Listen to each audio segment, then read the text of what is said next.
Hello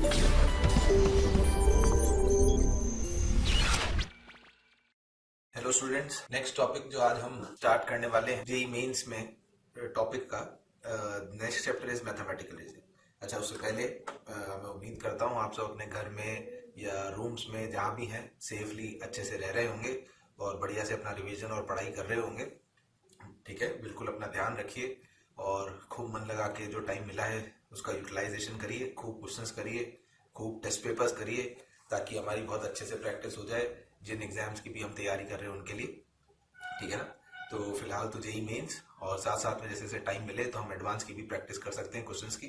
ठीक है, तो हमने जो है अभी तक Heights and distances and sets and relations जो है उसकी थ्योरी और उसके कुछ क्वेश्चंस जो है वो हमने देखे हैं। आई होप आपने वो रिवाइज किए होंगे और उसके क्वेश्चंस करे होंगे।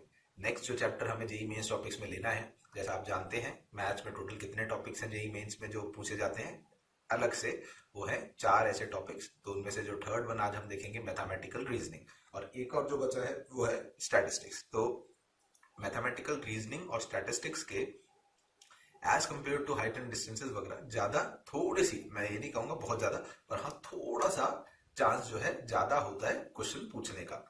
ठीक है, क्योंकि ये थोड़े से अलग आते हैं। सेट्स एंड रिलेशन तो क्या है, वो वैसे ही जनरली फंक्शंस में हम जैसे पढ़ते हैं सेट्स वगैरह आते हैं, या हम बात करें पीएनसी में प्रोबेबिलिटी में, तो कहीं ना कहीं पूछे जा सकते हैं, पूछ लेते हैं। और जो हाइट्स एंड डिस्टेंसेज है वो कहीं ना कहीं ट्रिग्नोमेट्री से रिलेटेड है, तो वो ट्रिग्नोमेट्री के थ्रू उसके क्वेश्चंस पूछ लेते हैं। ठीक है, तो ये जो दो चैप्टर है mathematical reasoning and statistics, exclusively थोड़ा सा अलग हट के टॉपिक्स हैं। तो इनके तो क्वेश्चंस जनरली प्रोबेबिलिटी है कि ये दो क्वेश्चंस तो रहेंगे ही, उसके अलावा एक क्वेश्चन सेट्स का या हाइट्स एंड डिस्टेंस का एक्स्ट्रा भी हो सकता है। ठीक है, तो आज हम पहले मैथमेटिकल रीजनिंग की जो थ्योरी है वो हम रिवाइज करेंगे, और कुछ जो इंपॉर्टेंट चीजें हैं वो पॉइंट्स मैंने आपके लिए लिख रखा है, तो हम वो पॉइंट्स देखेंगे। जो मैं आपको बताऊं बिल्कुल आप वैसा वैसा याद कर लीजिए। और ये जैसा लगता है काफी वो स्टूडेंट्स को लगता है कि ये इतना आसान नहीं है, मुश्किल होती है सॉल्व करने में, बट ये इतना मुश्किल है नहीं चैप्टर जितना हम सोचे। जैसा मैं समझाऊं वैसा अगर आप करेंगे तो बिल्कुल आप इस क्वेश्चन को सॉल्व कर पाएंगे। हाँ, जरूर थोड़ी बहुत चीजें याद करने की हैं, तो आप 2-3 बार लिखेंगे, इनके ट्रूथ टेबल्स वगैरह जो भी हैं तो याद हो जाएंगे, और एग्जाम से जस्ट पहले 2-3 दिन पहले भी इसको अच्छे से रिवाइज करके जाए, ताकि फ्रेशली हमारे दिमाग में ये सब फॉर्मूलेस याद रहे। ठीक है, तो चलिए स्टार्ट करते हैं। मैथमेटिकल रीजनिंग में सबसे पहली चीज जो आती है वो किसका डेफिनेशन आता है बेटा? स्टेटमेंट का। स्टेटमेंट क्या होता है? देखिए, स्टेटमेंट, अब ऐसे तो इंग्लिश लैंग्वेज के हिसाब से स्टेटमेंट तो बहुत सारी चीजें हो सकती हैं, पर मैथमेटिकली हम इसमें जो अपने लिए स्टेटमेंट मानते हैं तो वो एक ऐसा सेंटेंस होता है जो आइदर ट्रू है या फॉल्स है, बट नॉट बोथ। इसका मतलब वो कंफर्म या तो ट्रू होना चाहिए या फॉल्स होना चाहिए, but it should not be a mixture of both, कि हाँ ये भी हो सकता है या ये भी हो सकता है, या वाली कंडीशन नहीं होनी चाहिए। ठीक है ना? तो स्टेटमेंट जो है वो इंटरोगेटिव नहीं होना चाहिए, एक्सक्लेमेटरी नहीं होना चाहिए। एक्सक्लेमेटरी मतलब लास्ट में एक्सक्लेमेशन मार्क पर किसी को, जैसे अपन कहते हैं ना, किसी की हम डिफाइन, किसी की खूबी बखाया कर रहे हैं, एक्सक्लेमेशन मार्क, वो सब नहीं हो सकता है ना? वो एक रिक्वेस्ट नहीं होनी चाहिए, वो एक कमांड नहीं होना चाहिए। रिक्वेस्ट जैसे प्लीज ओपन द डोर, ये प्लीज टाइप के वर्ड्स ये रिक्वेस्ट है। कमांड देना, किसी भी चीज को दे की कमांड देते हैं ना, जैसे हम ये कर दो जाके, है ना, तो ये सब चीजें नहीं होती, उसको हम स्टेटमेंट में नहीं मानते। मैथमेटिकली स्टेटमेंट या तो सिर्फ ट्रू होना चाहिए या सिर्फ फॉल्स होना चाहिए। ठीक है ना? तो ऐसा एक सेंटेंस, उसको हम स्टेटमेंट बोलते हैं। और ऐसे जब हम 2-3 स्टेटमेंट्स कंबाइन करना चाहते हैं तो कंबाइन करने के लिए हमें बीच में कुछ वर्ड्स का, कुछ सिंबल्स का यूज करना पड़ेगा। ठीक है, कुछ वर्ड्स या कुछ सिंबल्स का क्या मतलब है बेटा? जैसे दो स्टेटमेंट्स को कंबाइन करने के लिए हम एंड का, और का, जैसे if let's say if Ravi works hard then he gets good marks, so we have used if then words to combine the two statements, है ना? We can use and word, you can use or word, right? So for all these things इन्हीं statements को combine करके जो हम operators use करते हैं उन्हीं की पूरी इस चैप्टर में थ्योरी है, उससे बेस्ड क्वेश्चंस हैं। ठीक है ना? तो the first one is a negation of a statement. P कोई भी एक स्टेटमेंट है और उस पी स्टेटमेंट की ट्रूथ वैल्यू, मैंने बोला या तो वो ट्रू होगा या फॉल्स होगा, तो उसकी truth value is either true or false. तो if a statement is true, then the negation of the statement will be false. उसको negate करना है ना. Ravi works hard. Negation, Ravi does not work hard. So if a P statement is true, its negation will be false. If P is false, then its negation will be true. The symbol of negation in our theory is like this. We make this symbol in front of a statement. That means it's a negation of a statement. Not जैसे अपन बोलते हैं वैसा कुछ ये हो गया. ठीक है ना. तो ये जो ट्रूथ टेबल्स हम पढ़ रहे हैं, all these truth tables are almost like you can say जो हम सेमीकंडक्टर डिवाइसेस में लॉजिकल गेट्स वगैरह पढ़ते हैं, राइट. तो जैसे नॉट गेट होता है. What is the work of a not gate? It changes the input. One input जाता है, जीरो करता है, जीरो जाता है, वन कर देता है. तो it's somewhat related like this. Similarly conjunction और इट्स ऑल्सो कॉल्ड एंड. आपने पढ़ा होगा सेमीकंडक्टर डिवाइसेस में एक एंड गेट होता है, राइट. एंड गेट में जैसे सिंबल भूल गया हूँ शायद, इस टाइप का ही कुछ सिंबल होता है उसका एंड गेट का. दो इनपुट होते हैं, एक आउटपुट आता है, राइट. और एंड में क्या होता है, दो इनपुट जैसे वन बन जाएंगे तो आउटपुट वन आएगा, एक भी जीरो हो जाएगा तो जीरो हो जाएगा. या हम इसको ऐसे भी मान सकते हैं, सीरीज में दो स्विच लगे हुए लाइक दिस, ठीक है ना. और यहाँ पर लेट से एक बल्ब है, ये जैसे ऐसे एक्सप्लेन करने के लिए कुछ. और यहाँ पे लेट से बैटरी लगी हुई है, ठीक है. क्या ये स्विच नंबर 1 है या स्विच नंबर 2 है. तो ये बल्ब कब वर्क करेगा, बल्ब कब जलेगा? जब दोनों स्विच क्या होंगे, बंद होंगे, क्लोज होंगे, है ना. दोनों स्विच को क्लोज करेंगे तभी ना ये बल्ब जलेगा. तो सीरीज में 1 and 2 both switches should be closed. तो दोनों को क्लोज करना है, एंड वर्ड यूज कर रहे हैं क्योंकि एक भी बंद करेंगे तो सर्किट कंप्लीट नहीं हो रहा है, ठीक है ना. तो इसको एंड गेट बोलते हैं, या एंड स्टेटमेंट को भी हम ऐसे ही समझ सकते हैं. तो दो स्टेटमेंट्स है, P एक है Q. तो P एंड Q है ना, हमने दोनों को जोड़कर एंड बना दिया. तो P अगर ट्रू है और Q अगर ट्रू है तो P एंड Q ट्रू होगा. और दोनों में से कोई भी एक अगर फॉल्स है, दोनों में से कोई भी एक फॉल्स है तो आंसर क्या आएगा, फॉल्स आएगा, ठीक है ना. तो इसे हम कहते हैं एंड ऑपरेशन और a conjunction. Similarly there is an operation which is called disjunction. Disjunction is also called or, and it symbol is V.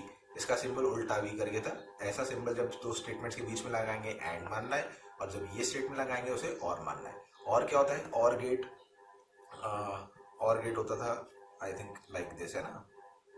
ऐसा कुछ और गेट होता था. यहाँ पे दो सिंबल्स जाते थे, इनपुट और एक आउटपुट आता था. और गेट को आप ऐसे मान सकते हो कि दो स्विचेस जो है वो पैरेलल में कनेक्टेड है, ठीक है ना. And there is a bulb here and then there is a battery operated here. So if any of the switches is closed, एक भी स्विच क्लोज होगा तो ये सर्किट कंप्लीट हो जाएगा, सर्किट कंप्लीट होगा तो बल्ब जलेगा. तो ये पैरेलल में मान लेते हैं, कोई भी एक, दोनों में तो भी चलेगा. तो दिस और दिस ऐसे बोलते हैं. तो और तरीके का ये स्टेटमेंट बन गया. तो अगर P भी ट्रू है एंड Q भी ट्रू है, तो अगर P भी ट्रू है और Q भी ट्रू है तो आंसर तो ट्रू ही आएगा. एक भी ट्रू है बेसिकली तो आंसर ट्रू आएगा, और दोनों फॉल्स हैं तो फॉल्स स्टेटमेंट आएगा. इसे कहते हैं डिसजंक्शन या और, ठीक है. Then there is a definition called tautology. Tautology ऐसा होता है जिसमें फाइनल आउटपुट हमेशा ट्रू आए. क्या है बेटा, हमेशा ट्रू. जैसे एग्जांपल लेने के लिए मान लीजिए मैंने एक P स्टेटमेंट ले लिया, एक उसका नेगेशन ले लिया, और इन दोनों के बीच में और लगा दिया. तो ट्रू और फॉल्स इज ट्रू, फॉल्स और ट्रू इज ट्रू. तो जो फाइनल आउटकम आ रहा है, फाइनल आउटकम क्या आ रहा है, ट्रू आ रहा है. तो ऐसा आउटकम जब बनता है तो इसको पूरे को क्या बोलते हैं, it's a tautology. Tautology is always true. And one is a fallacy or a contradiction. तो फैलेसी क्या होता है, fallacy is which is always false. तो P लिया मैंने एक स्टेटमेंट और एक लिया नेगेशन ऑफ इट, और दोनों के बीच में क्या सिंबल लगा दिया, एंड अभी हमने पढ़ा दोनों ट्रू होंगे तभी ट्रू आएगा. तो एक ट्रू एक फॉल्स, ये फॉल्स ये ट्रू, तो आंसर हमेशा क्या आएगा, फॉल्स ही आएगा, ठीक है ना. तो ये दो अलग डेफिनेशन है. One is called a tautology and another one is called a fallacy, ठीक है.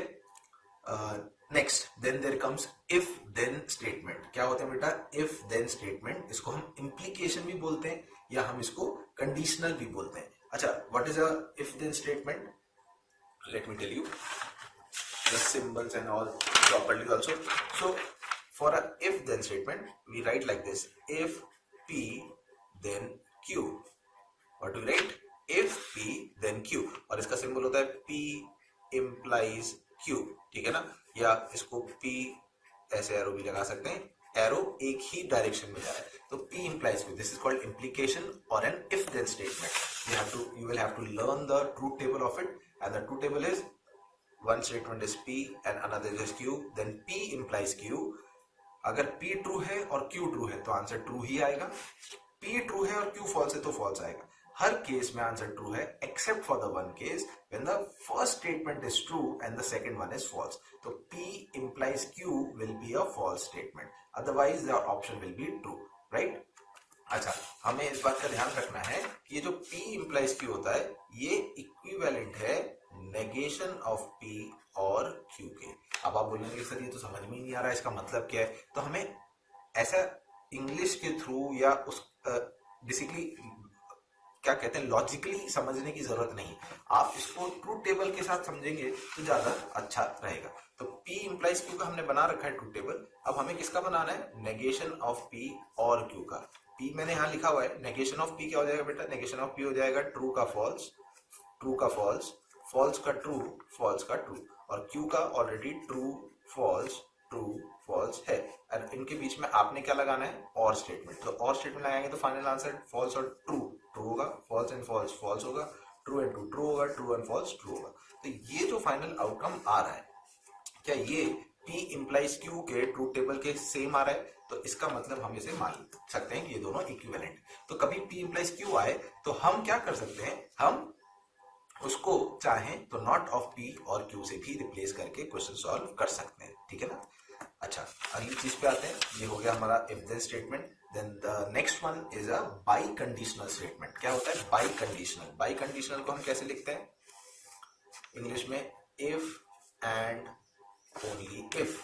ध्यान से देखना है बेटा, है ना? If and only if is a by conditional. इसको हम शॉर्ट फॉर्म में IFF भी लिखते हैं। ये मैथमेटिकल वर्ड यूज होता है ना?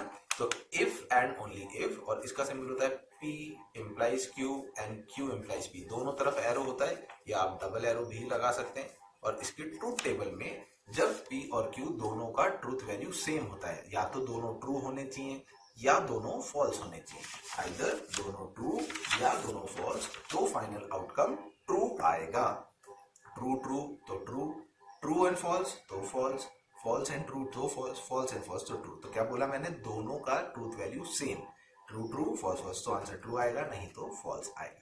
ये होता है बाई कंडीशनल स्टेटमेंट, ठीक है ना? तो ये तो ट्रूथ वैल्यूज आपने याद करनी ही करनी है। उसके अलावा जो कुछ इंपॉर्टेंट फॉर्मूले और हैं बिल्कुल वो याद करने होंगे, वर्ड लैंग्वेज के थ्रू, वर्ड के थ्रू आते हैं, है ना? तो फर्स्ट है कुछ फॉर्मूले जो आते हैं, पहला आता है उसमें इफ देन स्टेटमेंट्स के साथ। इफ देन का मैंने बना लिया है, P implies Q लिखा हुआ है, और आपको इस स्टेटमेंट का नेगेशन पूछेगा। क्या पूछेगा? Negation. What is the negation of? Negation का सिंबल P implies Q। तो हमें याद रखना है कि इसका नेगेशन होता है P and not of Q। बिल्कुल रटना है। These all the things you have to learn by heart. समझ में आता है? रटना समझते हैं क्या होता है? रट लेना है, ठीक है ना? इसलिए मैंने बोला था 2 दिन 3 दिन पहले इसको दोबारा एग्जाम से रिवाइज करना है, ताकि हम ये चीजों में कंफ्यूज ना हो। वर्ड्स का थोड़ा थोड़ा डिफरेंस है। नेगेशन इसका होगा P and not of Q। अगर कन्वर्स लिखा है, converse of if then, converse of P implies Q, तो वो होगा Q implies P। Q और P की पोजीशन चेंज हो गई। कई बार वो यूज करता है word Contra positive, Contra positive of P implies Q। ये कॉन्ट्रा वो नहीं जो बचपन में गेम वेम खेला होगा आपने, कॉन्ट्रा, कॉन्ट्रा का जो हमने पॉजिटिव पॉजिटिव चाल लिया भैया कुछ, है ना? Contra positive of P implies Q is negation of P implies negation of Q implies negation of P। and inverse लिखता है P implies Q का, if then का, तो inverse होता है negation of P implies negation of Q। देखेंगे आप सब चीजें डिफरेंट है, नेगेशन अलग है, कन्वर्स अलग है, कॉन्ट्रा पॉजिटिव अलग है, इनवर्स अलग है। ये सब किसके लिए यूज होते हैं? इफ देन स्टेटमेंट के लिए। तो हमने क्या करना है? इसको याद करना है, ताकि हम आगे क्वेश्चन आए तो इन फॉर्मूलों का यूज करके हम अपने रिजल्ट तक पहुंच सके, ठीक है बेटा? और एक जो हमें याद रखना है वो है negation of a biconditional statement. Negation of a biconditional statement. Negation by conditional का नेगेशन फॉर्मूला क्या होता है? P and not of Q, P and not of Q, और not of P and Q, ठीक है ना? सब याद करने के वाले फॉर्मूले हैं, याद करना है। उसके अलावा कुछ और चीजें जो हम याद कर सकते हैं, ये हमने सेट्स में भी देखा था बेसिकली। जैसे P और Q है, और मतलब बेसिकली यूनियन होता है, तो P यूनियन B का नेगेशन हमने सेट में क्या देखा था? A यूनियन B का negation not is A not intersection B not. देखा था यूनियन किस में कन्वर्ट होता है, इंटरसेक्शन में। कौन से लॉ कहलाते थे ये, डी मॉर्गन्स लॉ। हमने वेन डायग्राम के थ्रू भी इनको सीखा था, तो इन्हीं को मैंने नाम लिख दिया डी मॉर्गन्स लॉ, उससे याद करें। और हो गया एंड में कन्वर्ट, पी का नॉट हो गया, क्यू का नॉट हो गया, negation basically. Similarly P and Q का नेगेशन अगर करना है तो ये नेगेशन ऑफ पी, एंड का सिंबल और में convert, and negation of Q, ठीक है ना। तो ये कुछ लॉज, कुछ फॉर्मूले जो हम यूज कर सकते हैं for solving of our questions, ठीक है ना। तो थ्योरेटिकली आई थिंक यही मैक्सिमम इंपॉर्टेंट चीजें हैं जो हमें ध्यान रखनी है। नाम से हम ट्रूथ टेबल याद रखें, एंड का क्या, और का क्या, फैलेसी जो हमेशा ट्रू, टोटोलॉजी जो हमेशा ट्रू, फैलेसी जो हमेशा false. Then there is an implication और an if then statement. English में लिखा होगा इफ देन, ऐसे, राइट। बाई कंडीशन में लिखा होगा if and only if. Truth tables पता रहनी चाहिए कि कब कौन सा ट्रू होता है, कब फॉल्स होता है। इफ देन मैंने बताया लॉजिकली नॉट ऑफ पी और क्यू के भी इक्वल है। फिर इफ देन में 4 स्पेशल नाम यूज करते हैं, कौन कौन से, negation of if then, converse of if then, contrapositive and inverse, सबके फॉर्मूले लिखे हुए हैं, आप भी नोट डाउन करिए, याद करना है। ऐसे ही बाई कंडीशनल का नेगेशन होता है, और डी मॉर्गन्स लॉ जो होते हैं वो फॉर्मूले होते हैं। बेस्ड ऑन दिस ही हम जो है क्वेश्चंस प्रोसीड करेंगे।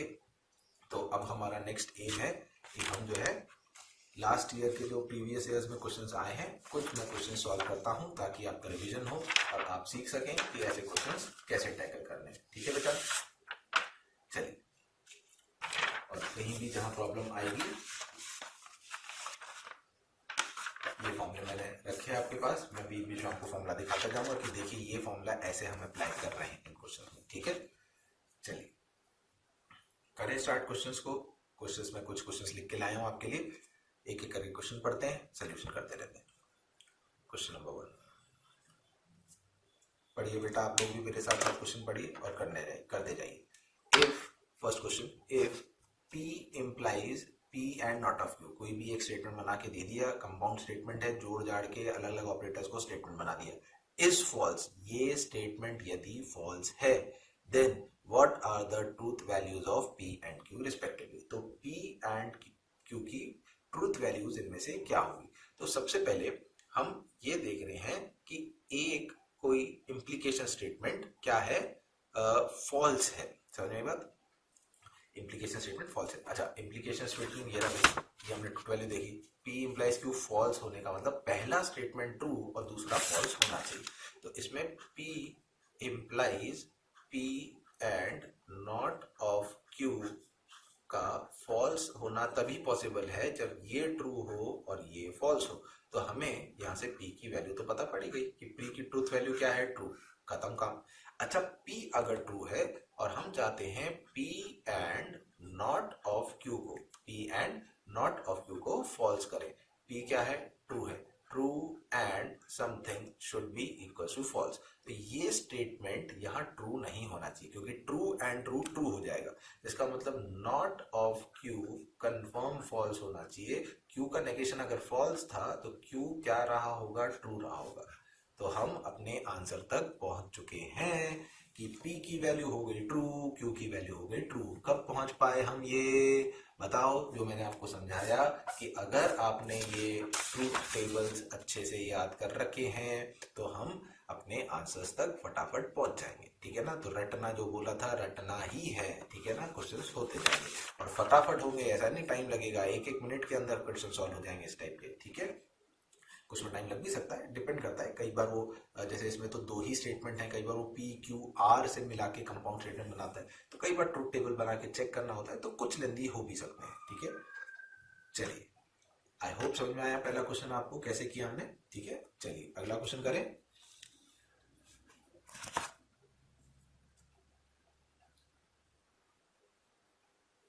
हाँ बेटा, रेडी है, करें नेक्स्ट क्वेश्चन। चलिए नेक्स्ट क्वेश्चन, क्वेश्चन नंबर 2। अच्छा, ये जो नेक्स्ट क्वेश्चन है, अब मैं ये आपको एक मैंने ऐसे बताया, ट्रूथ टेबल से भी बता देते हैं, चलिए, है ना। ट्रूथ टेबल से कोशिश करते हैं। तो 2 स्टेटमेंट दिख रहे हैं मुझे पूरे क्वेश्चन में, लॉजिकल स्टेटमेंट, एक स्टेटमेंट लिखा हुआ है, ये किन ऑप्शन में से किसके बराबर है। तो हमें P की रिक्वायरमेंट है, और किसकी रिक्वायरमेंट है भाई, Q की रिक्वायरमेंट है, और हमें किस किस की रिक्वायरमेंट है, नॉट ऑफ P की जरूरत पड़ेगी, हमें P इम्प्लाइज Q की जरूरत पड़ेगी, और हमें Q implies not of P की जरूरत पड़ेगी, ठीक है ना। तो हम इसके थ्रू ट्रूथ टेबल बना लेते हैं। P is true, Q is true, P is true, Q is false, P false, Q true, and this is false and this is false. Negation of P पहले लिख लेते हैं, false, false, true, true, ठीक है ना। चाहे 4-5 second ज्यादा लग जाए पर इसमें बिल्कुल गलती ना करें लिखने में। P implies Q, टेबल हमने याद किया, इम्प्लीकेशन में पहला ट्रू और दूसरा फॉल्स होता है तभी फॉल्स होगा, अदरवाइज हमेशा आंसर ट्रू आएगा, ठीक है बेटा।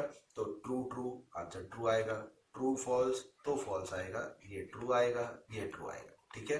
अच्छा, अब हमें Q implies not of P करना है, वही हम कंसेप्ट यूज करेंगे, पहला ट्रू दूसरा फॉल्स तो false, true false is false, false false is true, true true is true, false true will be true, ठीक है ना। and then what you have to do finally, आपको इस स्टेटमेंट का और इस स्टेटमेंट का क्या करना है, एंड करना है, एंड करना है, ठीक है ना। तो यहां पर मैं लिख रहा हूं मेरा, मान लीजिए ये कोई L स्टेटमेंट था और ये M स्टेटमेंट था, तो मुझे L एंड M कैलकुलेट करना है, L एंड M।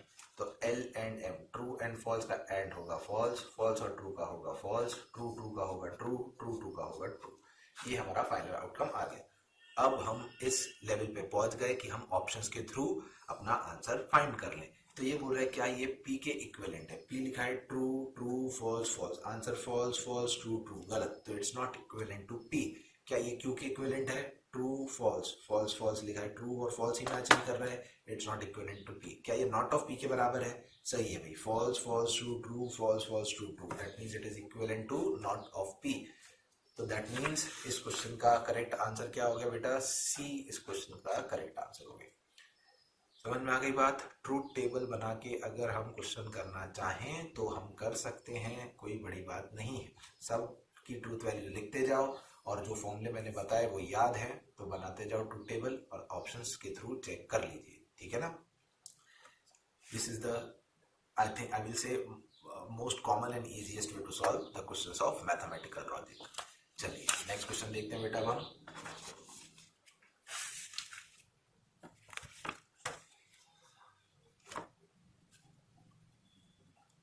पढ़ेंगे आप लोग मेरे साथ। नेक्स्ट क्वेश्चन क्या है, A B C D be 4 non empty sets, A B C D 4 non empty sets हैं। द कॉन्ट्रा पॉजिटिव ऑफ, किसका कॉन्ट्रा पॉजिटिव चाहिए, इफ देन स्टेटमेंट है, इफ, ठीक है, मैं ऐसे लिख लेता हूं दिस दिस, तो P and Q then R, where P is what, A is a subset of B, Q is what, B is a subset of D, and R is what, A is a subset of C।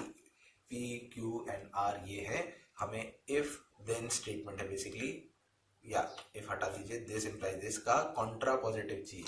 तो मैं फिर से आपको बताऊं, Contra positive हमने लिखा था if then statement का Contra positive is what, negation of Q implies negation of P। That means इसका अगर आप कॉन्ट्रा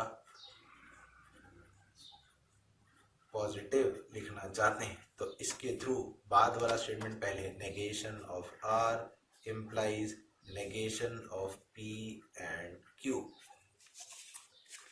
आगे क्या बात समझ में, ठीक है। तो ये हो जाएगा, नेगेशन था, negation of R implies negation of P और नेगेशन ऑफ Q। ये क्या किया है मैंने, डी मॉर्गन्स लॉ जो मैंने बताया था, इंटरसेक्शन यूनियन में और यूनियन इंटरसेक्शन में कन्वर्ट होता है। तो अब हमें इस फॉर्मेट में जो आंसर लिखा होगा ऑप्शंस में वो पकड़ के आंसर देना है। चलिए, तो अच्छा, नेगेशन ऑफ R क्या हो गया, यहाँ लिख लेते हैं, negation of R is A is not a subset of C। What is negation of P? A is not a subset of B, and negation of Q is B is not a subset of B। ठीक है, चलिए, let us read the options now। What is written in option number A? If A is a subset, हमें answer ये देना है, R is if A is not a subset of C। पहला ही गलत हो गया, आगे बढ़ने की जरूरत ही नहीं है। B में if A is not a subset of C, बिल्कुल सही, A is not a subset of C, then this is then A negation of B, A is not a subset of B and this is a symbol of or, बिल्कुल सही से पढ़ना है, जैसा लिखा है और, तो यहाँ और लिखा है negation of Q, B is not a subset of B, बिल्कुल सही। तो ये जो B ऑप्शन में लिखा है यही फाइनल जो हमारा आउटकम आ रहा है उसी फॉर्मेट में आ रहा है, तो यही हमारा आंसर होगा। बाकी चाहें तो आप आगे चेक कर सकते हैं, जैसे यहाँ पर इफ ए नॉट सी यहाँ तक सही है, देन ये दोनों गलत हो गए। हमें जो आंसर में चाहिए थे वो नेगेशन चाहिए थे या नहीं लिखे। अच्छा, नेगेशन तो इधर भी लिखा हुआ है, अच्छा इसमें नहीं लिखा हुआ है, ठीक है ना, तो ये भी गलत हो गया। अच्छा, या मान लीजिए नेगेशन होता भी तो भी गलत हो जाता, क्योंकि बीच में क्या लिखा है एंड, हम जबकि क्या चाहते हैं और चाहते हैं। समझ में आ गई बात? तो ये हमने चेक कर लिया with the help of a formula that we have studied for the contrapositive, negation, inverse, converse of if then, ठीक है ना। इसलिए मैंने समझाया था, वो फॉर्मूले लिखें, बिल्कुल याद करिएगा। चलें बेटा आगे। तो इसका आंसर क्या आया? आंसर इसका आ गया बी ऑप्शन, ठीक है।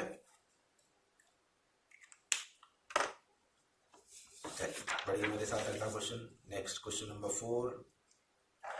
हमसे क्वेश्चन में कह रहा है हमें चेक करना है which of the following is a tautology. बढ़िया क्वेश्चन है भाई, 4 ऑप्शंस हैं, इन चारों में से टॉटोलॉजी क्या है? टॉटोलॉजी याद है, क्या बताया था, याद करिए। Tautology is a statement which have all the truth values true, जिसकी सारी ट्रूथ वैल्यूज ट्रू होनी चाहिए, ठीक है। चलिए 4th क्वेश्चन देखते हैं कौन सा स्टेटमेंट होगा। देखिए, मैं एक और तरीका बताता हूँ, मैं अलग अलग तरीके बता रहा हूँ कुछ कुछ ऑप्शंस को चेक करने का। ट्रूथ वैल्यू मैंने बताई, ट्रूथ टेबल बना के बिल्कुल कर पाएंगे। अब जैसे ये वाला स्टेटमेंट है, ए ऑप्शन को चेक करना है, इसको बेटा हम सेट्स के थ्रू भी कर सकते हैं, क्योंकि यूनियन इंटरसेक्शन ही तो है एंड और जो है, ठीक है ना। ये एक मैंने सेट बना लिया। अच्छा, अब इसके अंदर क्या करना है, हमें पी और क्यू 2 सबसेट बनाने, तो मैंने इसके 2 सबसेट बना लिए। ये 2 सबसेट हो गए, ये हो गया P और ये Q। जैसा कि मैंने बताया था, मैं नाम लिखता हूँ 1 2 3 4 कुछ इस टाइप से, ठीक है। हमें क्या क्या करना है ऑप्शन में, सबसे पहले P और Q करना है, और मतलब यूनियन होता है, P और Q का यूनियन आएगा 1 region plus 2 region plus 3 region के नंबर ऑफ एलिमेंट्स, ठीक है। और अब हमें P एंड P और Q करना है। P एंड P और Q का क्या मतलब है, हमें P में क्या क्या था बेटा, 1 प्लस 3 था, 1 प्लस 3 का हमें एंड करना है 1 प्लस 2 प्लस 3 के साथ, तो हमारा फाइनल आंसर कंफर्म 1 प्लस 3 आएगा, which is equal to P।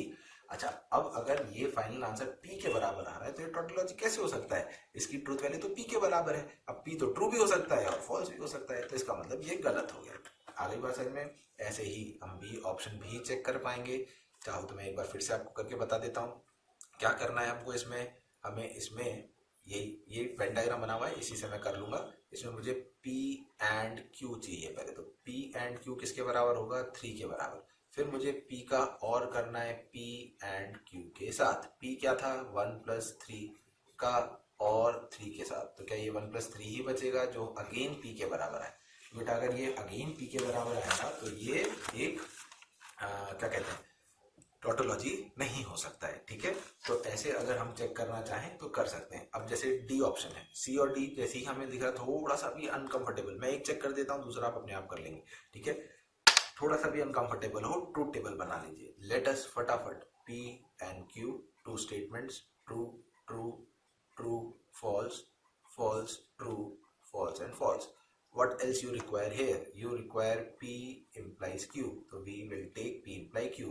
True, false, true, true. I hope याद हो गया होगा, इसलिए मैं बार बार नहीं बोल रहा हूँ। Then you need to find P and P implies Q, जैसे जैसा लिखा हुआ है। तो P का and इसके साथ and करना है, true and true true, true and false false, false and true false, false and true false. This becomes, and now you have to P and P implies Q का implication you have to take with Q, final answer. So this implication is this implication, first true, second false, then only false. So true and true true, false and false, yes are true, false and true true, false and false is true. Your final outcome, every truth value is coming out to be true. That means this is a tautology. This is a tautology. यही question हमसे पूछा था कि which of the following is a tautology. तो for this हमारा correct answer क्या हो गया, डी आंसर करेक्ट आंसर हो चुका है।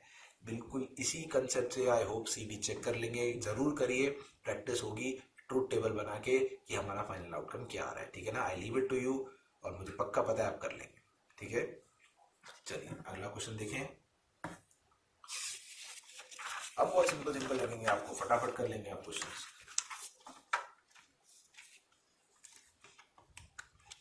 हाँ भाई, क्या है नेक्स्ट क्वेश्चन, चलिए पढ़े, मेरे साथ साथ पढ़िए। नेगेशन ऑफ अ स्टेटमेंट, एक स्टेटमेंट का हमें नेगेशन बताना है, ऑप्शंस में से कौन सा सही होगा। कौन से स्टेटमेंट का नेगेशन चाहिए? √5 इज एन इंटीजर, तो लेट से P और बीच में क्या लिखा है और, तो P में लिख लेता हूँ √5 इज एन इंटीजर।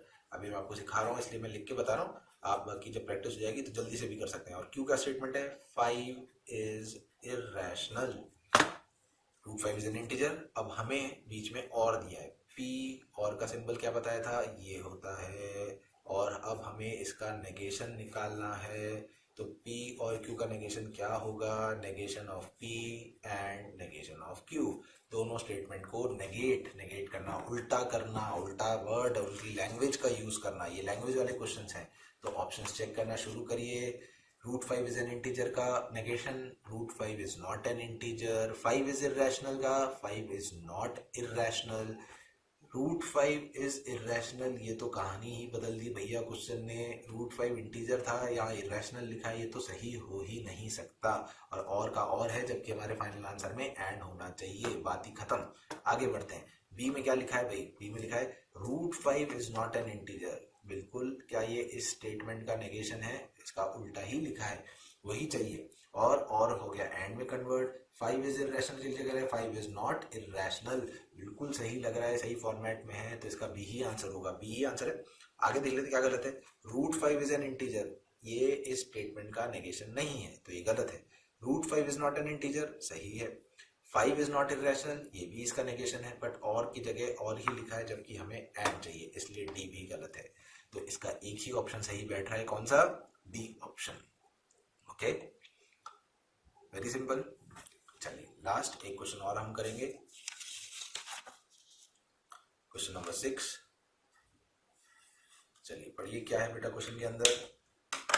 ये भी स्टेटमेंट टाइप का है। P स्टेटमेंट लिखा है Ashok works hard, Q statement Ashok gets good grade. Ashok works hard, Ashok gets good grade, two statements. You have to write the verbal form of negation of P implies Q. Now the verbal form, implication, single arrow, किस English शब्दों का use करते हैं? if का, then का। इसके लिए if पहला, then Q, जो भी लिखा है। तो पहले negation of P है, अशोक वर्क्स हार्ड का negation का क्या मतलब हुआ? Ashok does not work hard, Ashok, ये उसका नेगेशन हो गया, ठीक है ना। तो if Ashok does not work hard, if क्यों यूज किया? क्योंकि इम्प्लीकेशन था, इम्प्लीकेशन हमेशा इफ से स्टार्ट होता है, देन बीच में लगा के जो भी स्टेटमेंट है बाद वाला उस पर खत्म कर दे। तो हमें पी का नेगेशन से स्टार्ट करना था। If Ashok does not work hard, then Q को as it is, then Ashok get good grade. Let us read the option. If Ashok works hard, यही गड़बड़ हो गई, नेगेशन तो किया ही नहीं, इसमें गलत। If Ashok does not work hard, बिल्कुल सही चल रहा है भाई, देन लिखा है, क्यू को एज इट इज लेना है, then he gets good grade, then he gets good grade, बिल्कुल सही, बी में करेक्ट। सी में क्या लिखा है? If Ashok does not work hard, यहां तक सही था, देन भी सही था। He does not gate good grade, ये गलत हो गया, इसने क्यू का नेगेशन लिख दिया, यहाँ पे क्यू का नेगेशन नहीं पूछा गया, तो this is a wrong statement. And D में क्या है? Ashok works hard if and only if. अरे ये इफ एंड ओनली इफ कहां से आ गया? इफ एंड ओनली इफ किस लिए यूज करते हैं? Double implication, by conditional, this is not a biconditional statement, ठीक है ना। तो ये भी मिस्टेक है। तो क्या आंसर आया भाई? सिंपल सा है ना। मैं क्या लिखूं इसके अंदर? अगर आपने याद कर लिया, इसका वर्बल फॉर्म लिखना है इफ देन स्टेटमेंट से, तो हम फाइनल आंसर तक पहुंच गए, जो कि आंसर है बी ऑप्शन। इसका आंसर हो गया बी, ठीक है ना। तो आई होप थोड़ा कॉन्फिडेंस आपको आया होगा ये क्वेश्चंस देखकर, थ्योरी देखकर। जैसा मैंने बोला, बिल्कुल ये वाली जो थ्योरेटिकल पार्ट है, ये स्टेटमेंट्स, कन्वर्स, इनवर्स याद करिए, ट्रूथ टेबल याद करिए, थोड़े क्वेश्चंस प्रैक्टिस करेंगे, बिल्कुल सॉल्व हो जाएंगे आप लोगों से। ओके, नेक्स्ट चैप्टर जो अब हमें करना है, और हम ये बोल सकते हैं लास्ट चैप्टर जो जेईई मेंस टॉपिक्स का अब हम डिस्कस करने वाले हैं, वो बचता है स्टैटिस्टिक्स, राइट। तो जो स्टैटिस्टिक्स में आपका जो पोर्शन है जेईई मेंस में, जो बेसिकली जो क्वेश्चंस पूछते हैं, वो मेजर पार्ट इसमें है mean, median, variance and standard deviation, इनसे related.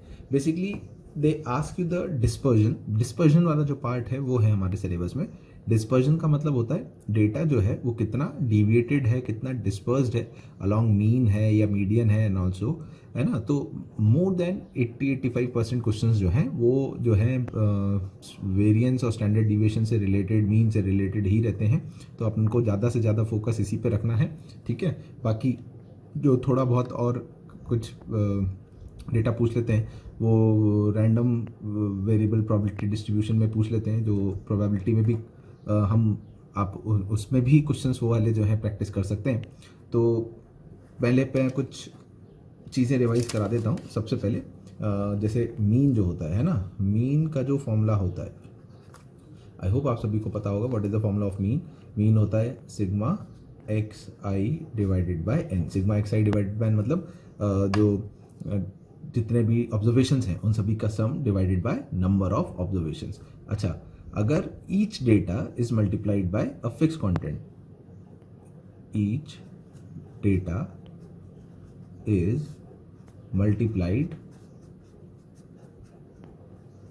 Bye some non zero constant, ठीक है ना। मतलब पी एक्स आई ऐसा कुछ डेटा हो गया, p x one, P x two and so on up till P x n तक, ठीक। टोटल एन ऑब्जर्वेशंस है और हर डेटा को हमने पी से मल्टीप्लाई किया। तो अब इन सभी ऑब्जर्वेशंस का अगर हम मीन कैलकुलेट करेंगे तो वो कितना होगा बेटा, it will be p times sigma x i upon n. और मान लीजिए ये जो मीन था मैं इसको एक्स बार से डिनोट करता हूँ, तो ये पी इंटू एक्स बार के बराबर आएगा। बेसिकली वो जो ओरिजिनल मीन था it gets multiplied by p. अगर हर डेटा में से कुछ fix quantity let say lambda subtract करते हैं, x i x one minus lambda, x two minus lambda up till x n minus lambda, तो जो नया मीन होगा, बेसिकली ये प्रॉपर्टीज याद रखनी है ना हमें बार बार, ताकि ये करने की जरूरत ना पड़े। If each data is multiplied by p then the mean gets multiplied by p. If each data में से कुछ फिक्स क्वांटिटी ऐड या सब्ट्रैक्ट कर रहे हैं तो जो नया मीन है मैं तो आपको करके बता रहा हूँ, x one minus lambda plus x2 minus lambda and so on up till xn minus lambda divided by n। अच्छा, इसमें क्या हो रहा है, x1 x2 xn तक कॉमन करो तो उनका सम अपॉन n तो x बार हो गया, और lambda lambda lambda minus n times तो minus n lambda by n minus n। तो basically your answer will be x bar minus lambda. तो हमारा जो मीन है वो ओरिजिनल मीन जो है वो लैम्डा से कम या ज़्यादा हो जाने वाला है, ठीक है ना। उसके बाद फॉर्मूले आते हैं वेरिएंस के। वेरिएंस का जो फॉर्मूला होता है बेटा, सिग्मा स्क्वायर, क्या होता है भाई वेरिएंस का formula, it is sigma x I square divided by N minus sigma x I by N का होल स्क्वायर, बेसिकली मीन का whole square.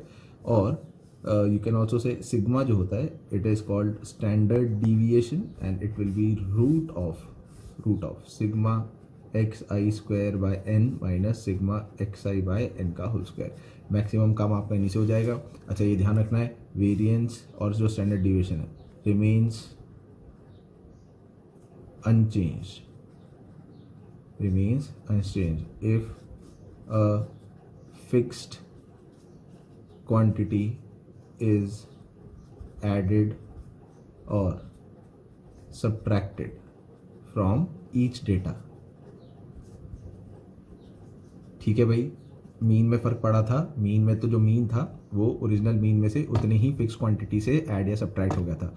But variance and standard deviation में कोई फ़र्क नहीं पड़ता है, अगर हम हर डेटा में से लैम्डा ऐड या सब्ट्रैक्ट करेंगे वेरिएंस रिमेन्स अनचेंज। हाँ, बट अगर हर डेटा को किसी फिक्स क्वांटिटी लैम्डा से मल्टीप्लाई किया है, जैसा कि इसमें था P X I, P x one, P x two and so on up till P x N, तो जो स्टैंडर्ड डिविएशन होगा, ठीक है ना, वो mod of P into sigma के बराबर होगा, ठीक है ना। या वेरिएंस तो होगा P square into sigma square, मतलब स्टैंडर्ड डिविएशन उस फिक्स क्वांटिटी से मल्टीप्लाई हो जाता है, वेरिएंस उस फिक्स क्वांटिटी के स्क्वायर से मल्टीप्लाई हो जाता है। ये चीज़ें हमें ध्यान रखनी है।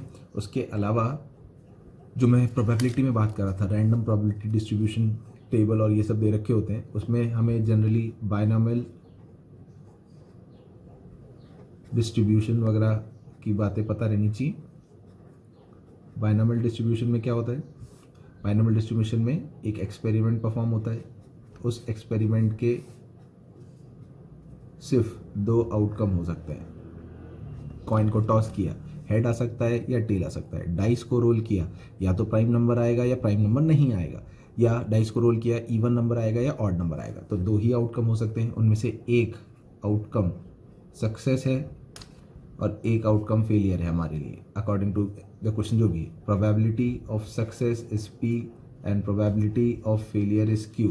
तो P प्लस Q इज 1, ठीक है ना, ये ध्यान रखना है, ठीक है ना। उस now for n independent trials, n independent trials,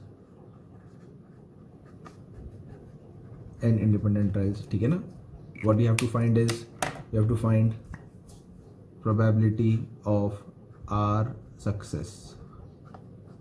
n बार वो एक्सपेरिमेंट परफॉर्म किया, 10 बार कॉइन को टॉस किया, 10 में से 8 बार हेड आ जाए या 9 बार हेड आ जाए, या डाइस को रोल किया, तो जो भी एक्सपेरिमेंट है उनमें से 5 बार, 10 बार रोल किया तो 5 बार जो है वो इवन नंबर आ जाए। तो R success is NCR, n में से R टाइम्स, कौन सी R टाइम्स वो सक्सेस हो, probability of success is P, so P raise to the power R into Q raise to the power n minus R, ठीक है, ये हमें ध्यान रखना है। और इसी के साथ साथ जो एक चीज़ ध्यान रखनी है, वो ऐसे डिस्ट्रीब्यूशन चार्ट में एंड ट्रायल जब होते हैं तो उसका मीन और वेरिएंस भी पूछ लेता है। डायरेक्ट फॉर्मूला याद रखना है, मीन का formula n into P and variance का जो फॉर्मूला होता है वो n into P into Q के बराबर होता है। इसी की बात हो रही है, n independent trials, p is probability of success and q is the probability of failure, right. So we will remember the formula as n into p and n into p into q, ठीक है। so almost all of the theory, all of the questions will be based on these concepts only, ठीक है ना। तो मैं आपको यही समझाऊंगा, टाइम वैसे भी कम है, कि आप इन्हीं फॉर्मूलेस पे ध्यान दें, इन्हीं की प्रैक्टिस करें, मैक्सिमम क्वेश्चंस ऐसे होंगे, ठीक है ना। कुछ क्वेश्चंस मैंने प्रीवियस ईयर्स जो जेई मेंस में है वो लिखे हैं, हम इनको डिस्कस करेंगे और हम देखते हैं इन्हीं पे बेस्ड मैक्सिमम जो मैंने पढ़ा है ऐसे ही क्वेश्चंस हैं हमारे पास, ठीक है। स्टार्ट करें क्वेश्चंस करना, ठीक है। चलिए साइड में रखता हूं मैं पेपर को, जब ज़रूरत होगी मैं वापस दिखाऊंगा कि कौन सा फॉर्मूला कैसे यूज़ हो रहा है, ठीक है। चलिए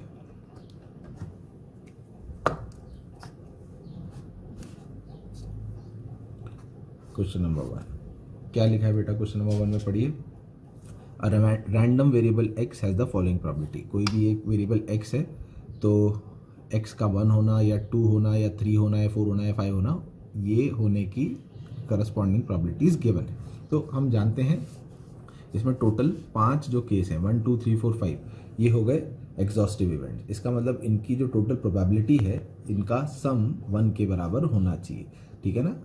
k square plus 2k plus k, इससे हमें क्या है, k की वैल्यू मिल जाएगी, 2k plus 5k square is equal to 1, 6k square plus 5k minus 1 is equal to 0, 6k minus 1 into k plus 1 is equal to 0, factor कर लिए। We get two values of k is 1/6 और k equal to -1। आप ही बताइए इसमें से k की value क्या लेनी है। देखिए कॉमन सेंस है, k की वैल्यू नेगेटिव नहीं ना हो सकती, k की वैल्यू नेगेटिव हो गई तो probability of x equal to 3 negative 2 negative, which is not possible. किसी भी इवेंट की प्रोबेबिलिटी आप जानते हैं किसके बीच में लाई करती है, 0 से 1 के बीच में, राइट। तो it can not be negative quantity, so we take the value of k as 1/6। So what you have to find? According to the question, you have to find the probability of a variable x greater than 2. So x greater than 2 की जो probability होगी उसमें 3, 4, 5 वाले case आएंगे। It will be k plus 2k plus 5k square. 3 times k, that is 3 times k is 1/2 plus 5/36. Or if we take LCM 36, 18 plus 5, that is 23/36. 23/36 is the correct answer for this question and it's written in option number B.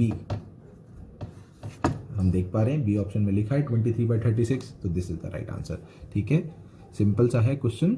हम पहले जितने भी ऐसे random variable, जो भी random variable है उसके जो भी केसेस हैं उनकी करस्पॉन्डिंग प्रॉपर्टीज का टोटल सम, एग्जॉस्टिव अगर वो सेट है तो वो सम हमेशा 1 के बराबर आएगा। उससे आप क्या कर पाएंगे, वेरिएबल जो है या k जो है जैसे इस केस में उसकी वैल्यू निकाल पाएंगे। फिर जो भी पूछा है मान लीजिए सिर्फ x इक्वल टू 3 की पूछ लेता या 4 की पूछता, या जैसे इसमें x ग्रेटर देन 2 की प्रॉबिलिटी पूछी तो हमने टोटल वो कैलकुलेट कर ली। ठीक है, चलिए नेक्स्ट क्वेश्चन पे चलते हैं। Let us read our question now. पढ़िए बेटा, क्या है क्वेश्चन के अंदर। If the variance of first n natural numbers, if the variance of first n natural numbers is 10, first n natural number का वेरिएंस 10 है, and the variance of first m, this is m, first m even natural numbers is 16। ठीक है भाई, so let us use some properties also, and पहले मैं formula भी आपको एक बना देता हूँ। आई डिराइव वन फॉर्मूला, आपको याद रहे तो अच्छा है। Variance of first and natural numbers कई बार क्वेश्चन में यूज हो जाता है, तो अगर आप उसको याद कर सकें तो इट्स वेरी गुड। ठीक है, otherwise what will do is,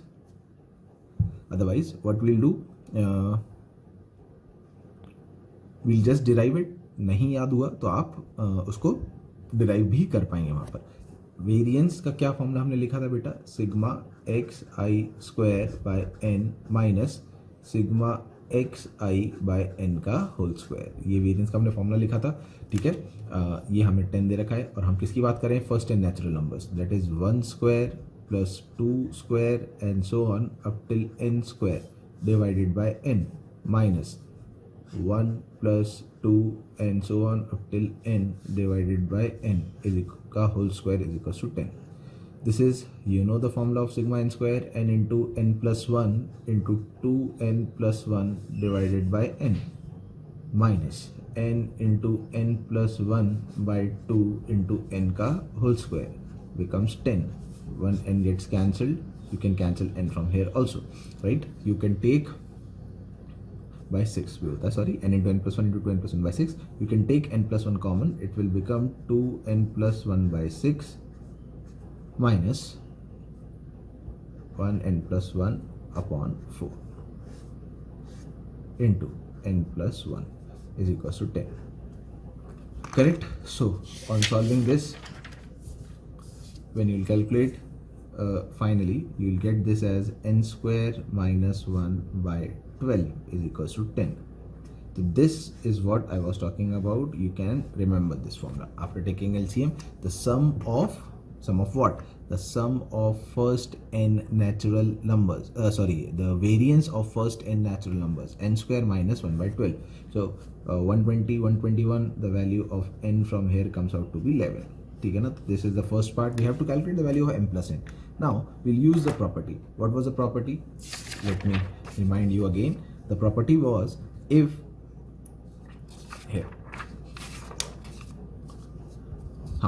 if each data is multiplied by a fixed quantity, then the standard deviation is mod p, and the variance is a square of standard deviation. It will be p square into sigma square. That means we need to calculate the variance of first m even natural numbers. First m even natural numbers means 2, 4, 6 till 2m.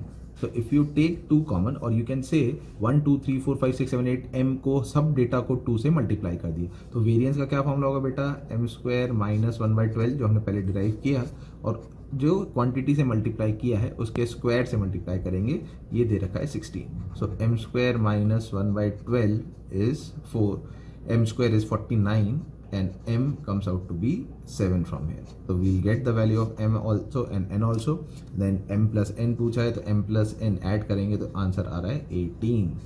Interior type में था ये question पूछा था जो, तो 18 for this question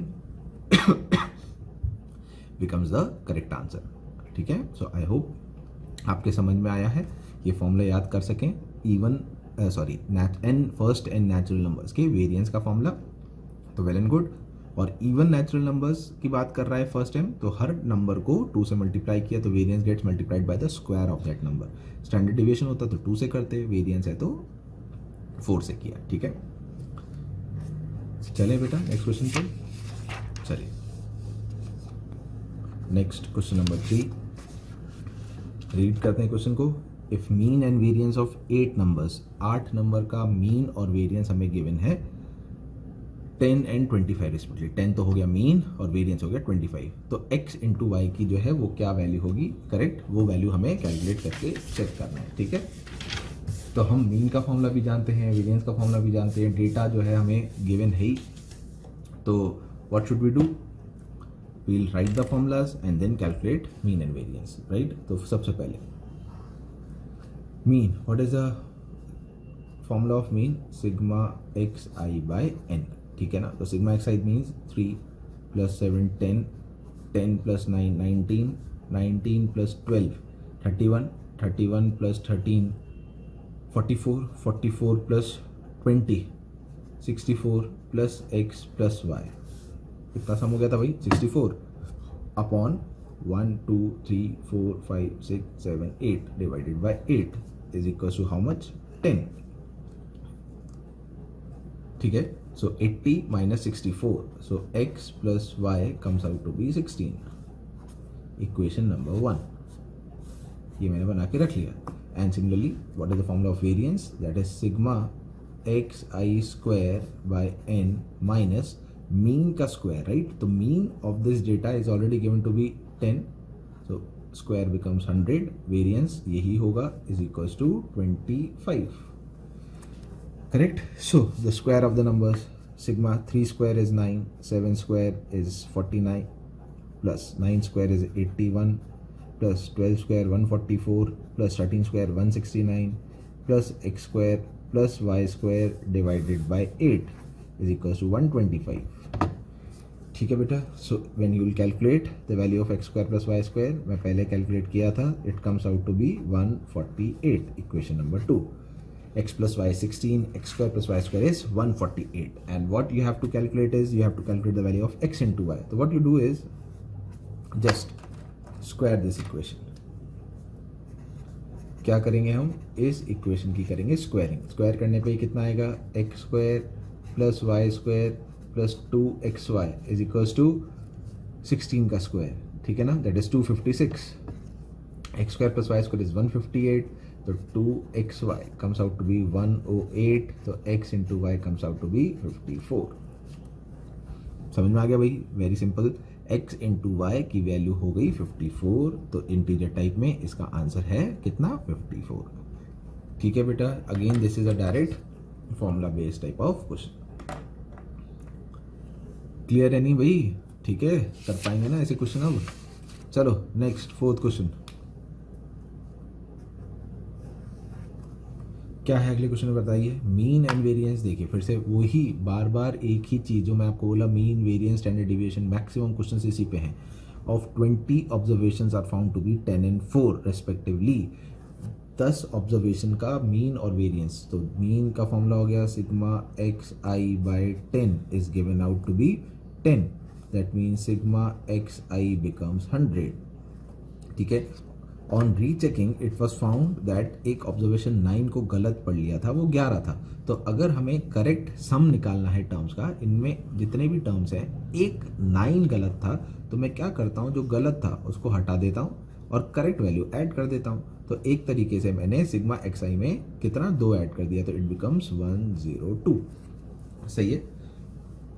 How many observations? Oh, sorry, there were 20 observations, so it becomes 200, so it becomes 202, ठीक है ना।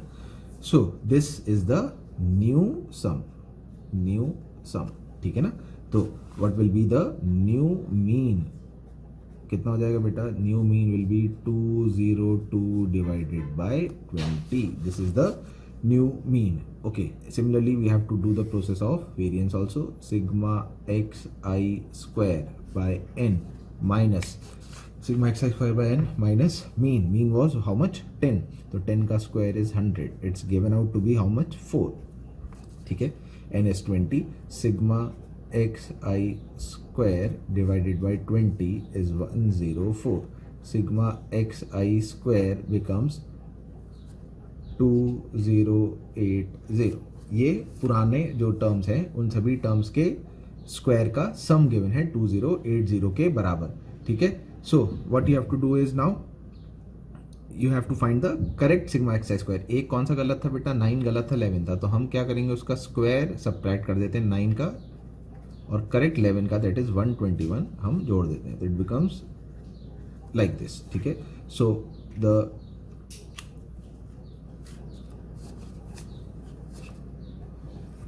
सही है ना, 9 का स्क्वायर, हाँ 81 सब्ट्रैक्ट किया, 121 we have added, so what become the new sigma x I square, it becomes 2080 plus 40 that is 2120, ठीक है ना, दिस डेटा हमें मिल गया.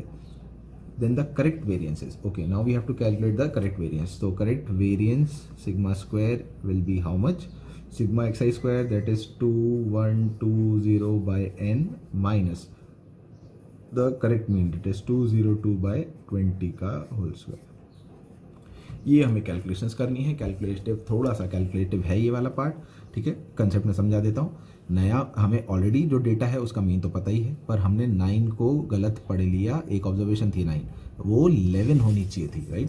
सो what we are doing is we are subtracting 9 and adding 11 to get the correct sum and then divide by 20 to get the new mean.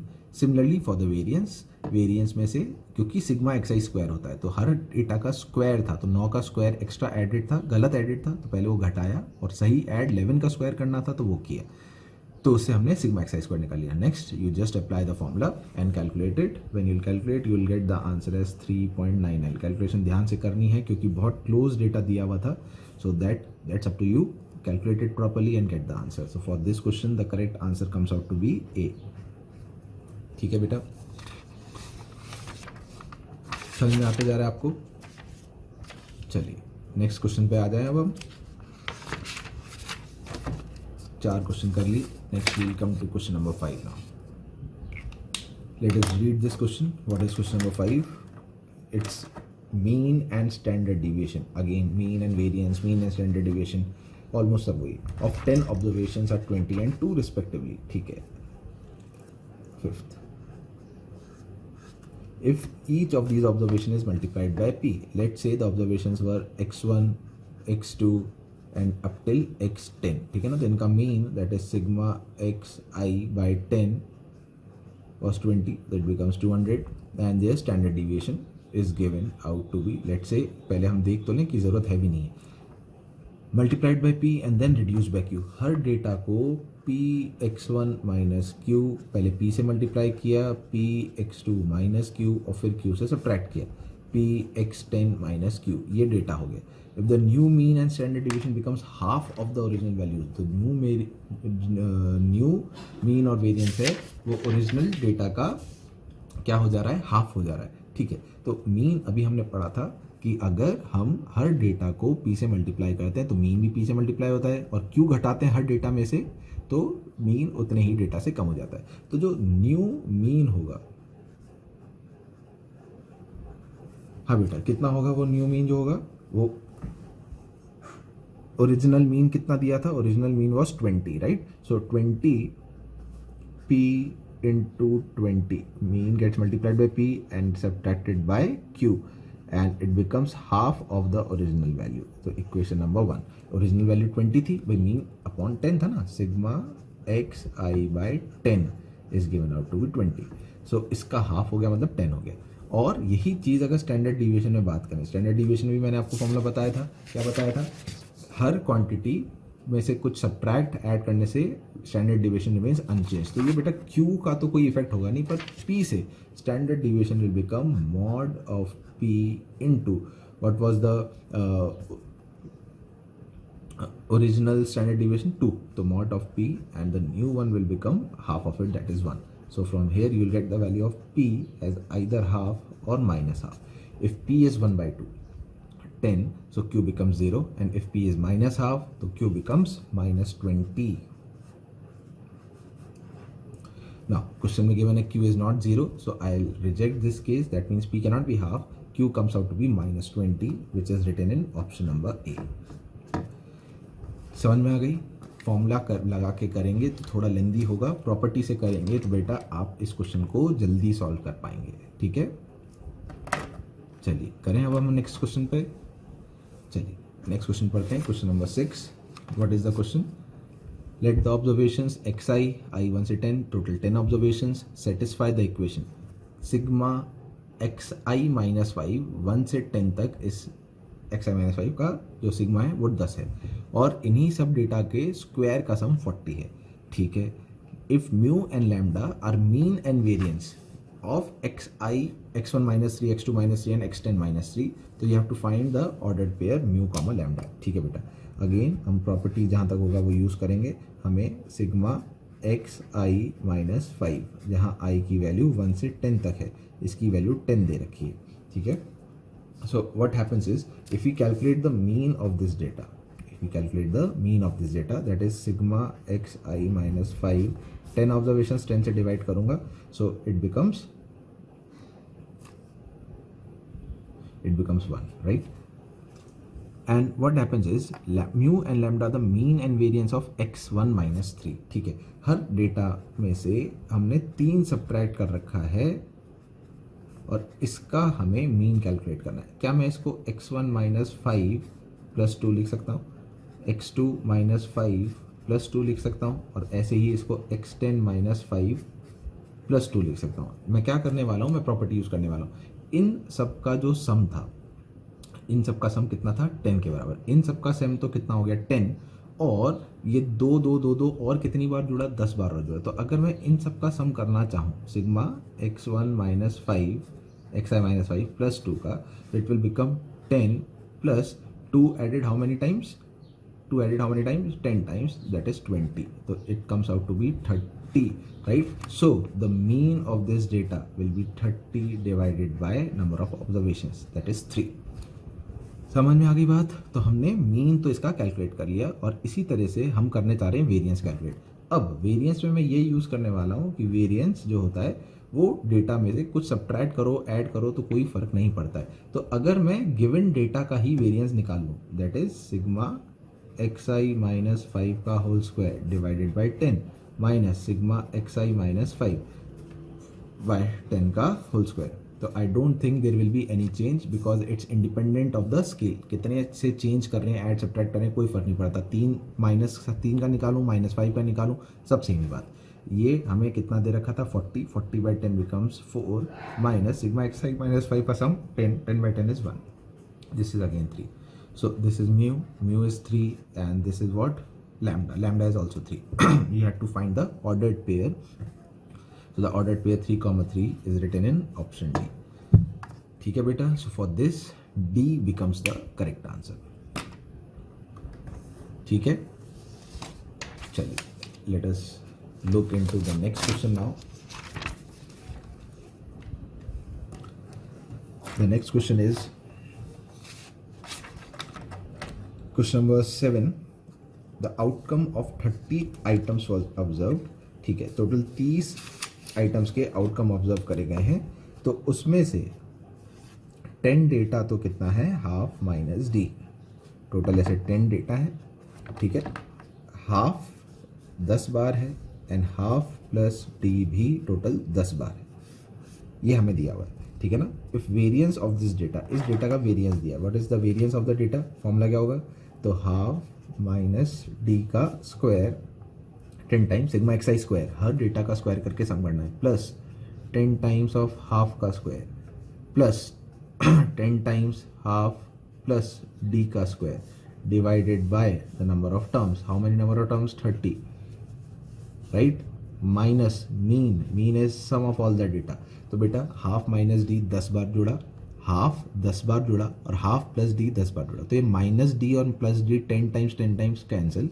So you will just get 1/2 10 times 10 times total 30 times divided by the number of terms.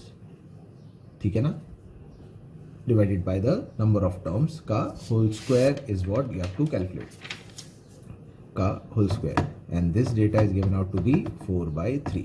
ठीक है, तो जब अब आप calculations करेंगे, half minus D का square 10 देखिए cancel कर दीजिए, हाफ माइनस डी का square is 1/4 plus D square minus D plus 1/4 plus 1/4 plus D square plus D divided by 3 minus 1/4 is equals to 4/3. ठीक है, so when you will calculate it you will get D square is equals to 2 और D is equals to root. ठीक है ना, calculation में आप पे छोड़ रहा हूँ, D sorry mod D is equals to √2. D can be plus √2 और minus √2 both, which is written in which option, option number A. ठीक है बेटा. So A option for this question is the correct answer. I hope समझ में आ जा रहा है। Almost हर question में वही वेरिएंस का या स्टैंडर्ड डिविएशन एक ही बात है, रूट हो जाता है वो वेरिएंस का या मीन का, उसी से रिलेटेड सब क्वेश्चंस है। ठीक है, जहाँ प्रॉपर्टीज हो सके प्रॉपर्टीज यूज़ करें, ठीक है, और जहाँ नहीं हो सकता है डायरेक्ट हम फॉर्मूले लगाकर भी सॉल्व कर सकते हैं। Let us take some more examples. Simple है, अब हो जाएंगे। These are just for your practice, क्योंकि स्टैटिस्टिक्स के और रीजनिंग के जैसे मैंने बोला काफ़ी क्वेश्चंस आते हैं, तो हमें प्रैक्टिस रहनी चाहिए। Next question number 8, if the standard deviation, again देखिए स्टैंडर्ड डिविएशन का क्वेश्चन आ गया, ऑफ द गिवन ऑब्जर्वेशंस, तो standard deviation first will calculate mean will be -1 + 0 + 1 + k/4, तो mean comes out to be k/4, and also what you have to calculate sigma xi²/4, sigma xi² is 1 + 0 + 1 + k²/4, ठीक है ना, so it becomes k² + 2/4. Now standard deviation, what was the formula of standard deviation? Sigma xi²/n, that is k² + 2/4 minus mean का square, mean का square becomes k² / 16, and the observation and the data is given √5. What you have to do, you just have to calculate the value of k from here. So when you will calculate the value of k, you will get your answer 2√6. It's written in option C, so C becomes the correct answer. No new formula, no nothing concept, just calculations, फटाफट calculation करिए and get your answer. ठीक है, चलिए let us take another example also. Now in this median दे रखा है, I hope median मैंने शायद रिवाइज में भूल गया, मीडियन में बता देता हूँ। मीडियन कैसे कैलकुलेट करते हैं? मीडियन कैलकुलेट करते हैं अरेंज डेटा इन असेंडिंग और डिसेंडिंग ऑर्डर, असेंडिंग और डिसेंडिंग ऑर्डर में डेटा को जमा देना है, ठीक है ना। असेंडिंग ही जमा लीजिए जैसा भी है, ठीक है। अब अगर ऑब्जर्वेशंस क्या हैं, इवन है या ऑड है, उस पर डिपेंड करता है। तो जैसे मान लीजिए T1 T2 T3 T4 T5 T6, अगर इवन नंबर ऑफ ऑब्जर्वेशंस है तो इनका जो मीडियन होगा वो क्या होगा, तो बीच की दो वैल्यूज़ होंगी, बीच की जो दो वैल्यूज़ होंगी इनका एवरेज T3 + T4/2। और अगर ये तो कब है इवन टर्म्स, और अगर ऑड नंबर ऑफ टर्म्स हैं जैसे T1 T2 T3 T4 T5 T6 T7, तो जो मिडिल टर्म होगी डायरेक्टली यही उसकी क्या होगी, मीडियन होगी, ठीक है। ये हमें ध्यान रखना है। तो 34 and x are the two middle terms, तो इनका जो एवरेज है 34 + x/2, ये हो गया मीडियन जो गिवन है 35। तो x comes out to be 70 - 34, x is coming out to be 36, ठीक है। And mean of the observations, the mean that means 10 + 22 + 26 + 29 + 34 + x + 42 + 62 + 70 + y. Total how many observations were there? 10 observations. So divided by 10, this is given to be 42. So when you x पता है, x यहाँ रखिए, when you will calculate y from here, you will get the value of y as 84. We will get the value of y as 84. So x आ गया, y आ गया, आपसे option में y/x पूछ रहा है। So y/x is 84/36. 12 7s are 12 3s are, तो 7/3, हाँ A option में लिखा है। तो for this A option becomes the correct answer, ठीक है ना। तो ये मीडियन का जो थोड़ा थ्योरी है ये ध्यान रखें। इवन नंबर्स में दो मिडिल टर्म्स का एवरेज, और ऑड में जो मिडिल टर्म एक ही होगी, वो जो मिडिल टर्म होगी that will be the median of the data, ठीक है। मीन तो नॉर्मल जैसा तरीका है वैसे ही सॉल्व करना है। चलिए वन मोर क्वेश्चन, क्वेश्चन 10। हाँ बढ़िया क्वेश्चन है भाई ये। लैंग्वेज इसको ध्यान से समझना है अपन को, लैंग्वेज का ही पूरा खेल है इसमें, है बहुत सिंपल, लैंग्वेज अच्छा है। If sum of deviations of 50 observations, sum of deviations of 50 observations from 30, 50 observations है, उन 50 ऑब्जर्वेशन का सम ऑफ डिविएशंस फ्रॉम 30 में से, मतलब हर डेटा में से x1 - 30 x2 - 30 and so on, 30 से डिविएशन किया हुआ है। तो इनका जो सम है sigma xi - 30, how many observations i = 1 to 50, कितना दे रखा है बेटा, 50 दे रखा है। तो हमें इन सबका मीन कैलकुलेट करना ऑब्जर्वेशंस का, ठीक है। तो सिग्मा हम इसको कैसे लिख सकते हैं, sigma x I I equals to 1 to 50 minus 30 कितनी बार ऐड हुआ होगा बेटा, 50 times is equals to 50। So the mean become sigma x I by 50, that is sum हो गया 50 प्लस 30 इंटू 50 डिवाइडेड बाय 50 और 1 प्लस 30 दैट इज 31, ठीक है ना। नथिंग, क्वेश्चन इसमें कुछ नहीं है, 31 डी ऑप्शन में लिखा है, D is the correct answer. The thing is just you have to understand the language properly. Sum of deviations of 50 observations, sum of deviations of 50 observations from 30, 30 में से 50 observations का जो डिविएशन है उन सभी का सम हमें 50 के बाद, तो हमने इनको ब्रेक कर दिया। 30 एडेड 50 टाइम्स, तो 30 इंटू 50 प्लस 50 वो सम ऑफ ऑब्जर्वेशंस हो गया। मीन निकालना है तो डिवाइडेड बाय 50, टोटल को 50 से डिवाइड किया, 50 by 50 is 1, 30 into 50 by 50 is 30, 1 plus 30 comes out to be 31। So the answer for this question is D option. समझ में आ रहा है? सो आई होप आपको ये क्लियर हुए होंगे चैप्टर्स, है ना। कॉन्फिडेंस आएगा, क्वेश्चंस आप करेंगे खुद तो और कॉन्फिडेंस आपको आएगा, ठीक है। बाकी कोई भी प्रॉब्लम है तो आपको पता ही है, मोशन का जो पोर्टल है, ग्रुप है, जो आपके ग्रुप है व्हाट्सएप ग्रुप्स में, आप उनमें आराम से अपने डाउट्स पूछिए, ठीक है। पर्सनली भी आप मैसेज करके पूछ सकते हैं कोई प्रॉब्लम है ही नहीं, ठीक है। प्रैक्टिस ज़रूर करिए इन चैप्टर्स में से, क्योंकि क्वेश्चंस जो हैं वो ज़रूर, ये तो कंफर्म है, पूछे ही जाने वाले हैं। ओके बेटा।